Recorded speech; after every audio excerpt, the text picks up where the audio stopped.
¿Hasta dónde estás dispuesto o dispuesta a seguir a Cristo? En el nombre del Padre, del Hijo y del Espíritu Santo. Amén. Palabra de vida del Santo Evangelio según San Marcos, capítulo 6, versículos del 14 al 29. Herodes había mandado apresar a Juan y lo había metido y encadenado en la cárcel. Herodes había casado con Herodías, esposa de su hermano Filipo, y Juan le decía: no te está permitido tener por mujer a la esposa de tu hermano. Por eso Herodes lo mandó encarcelar. Palabra del Señor. Gloria a ti, Señor Jesús. Pues al igual que en otras ocasiones, querido hermano, yo te pido que leas el texto del Evangelio completo, capítulo 6, versículos del 14 al 29.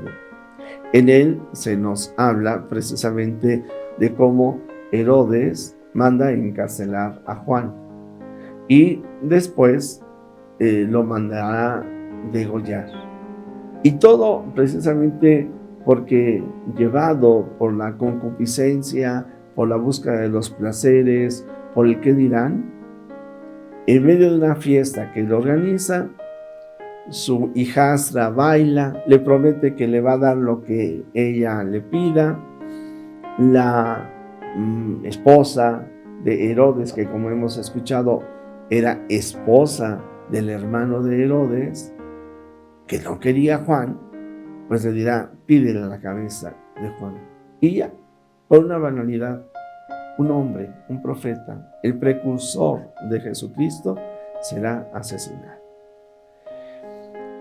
Esta dimensión del asesinato yo la quiero mencionar porque en los periódicos no es noticia, pero en varias partes del mundo, comunidades cristianas están siendo masacradas. Myanmar es uno de estos países, ahí en el oriente, en donde principalmente son budistas. Normalmente consideramos que los budistas es gente muy tranquila, muy en contacto con la naturaleza, de mucha meditación. Sí, estos son algunos monjes, pero en este caso es un gobierno que no respetan los valores y las creencias de su pueblo y que siembra también el odio. Y que ese odio viene y trastoca no solamente los valores de la convivencia entre los habitantes de un país, en donde debería de respetarse precisamente la diversidad en las formas de pensar y de creer en Dios. Y entonces gente que es pacífica, llevada por malos gobernantes, se vuelve también agresiva. Y bueno, más de 100 templos y casas religiosas han sido destruidas por las huestes, por las hordas que envían estos malos gobernantes. Entonces, casas de religiosas y templos que son destruidos. En el siglo XVI fueron evangelizados por los portugueses en Myanmar. Pues iglesias de ese tiempo son también destruidas. Muchos cristianos, católicos y hermanos separados han sido masacrados. No pueden salir del país. Ni India ni China les permiten la salida a estos cristianos. No solamente personas, familias, sino incluso poblados completos. Personas que dan testimonio de su fe.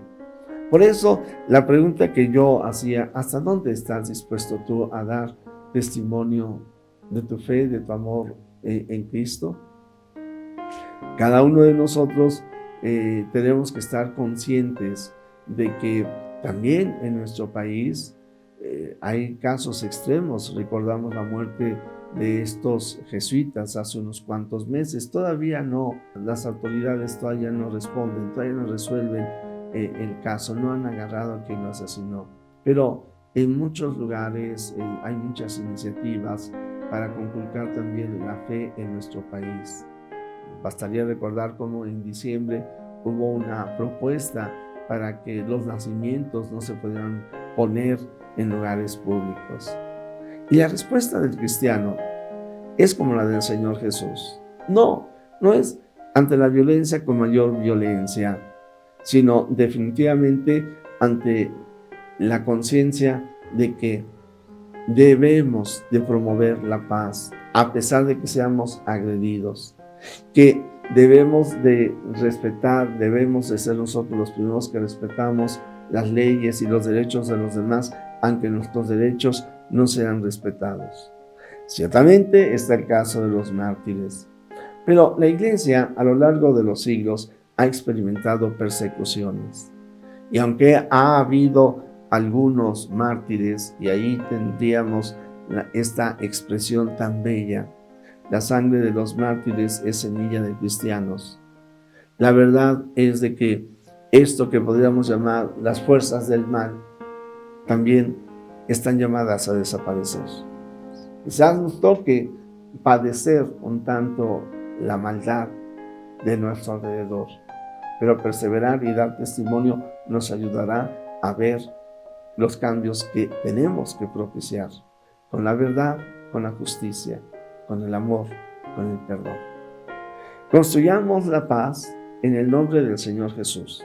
Y si he mencionado estas situaciones extremas, ciertamente la paz la tenemos que construir en nuestros hogares, en nuestras calles.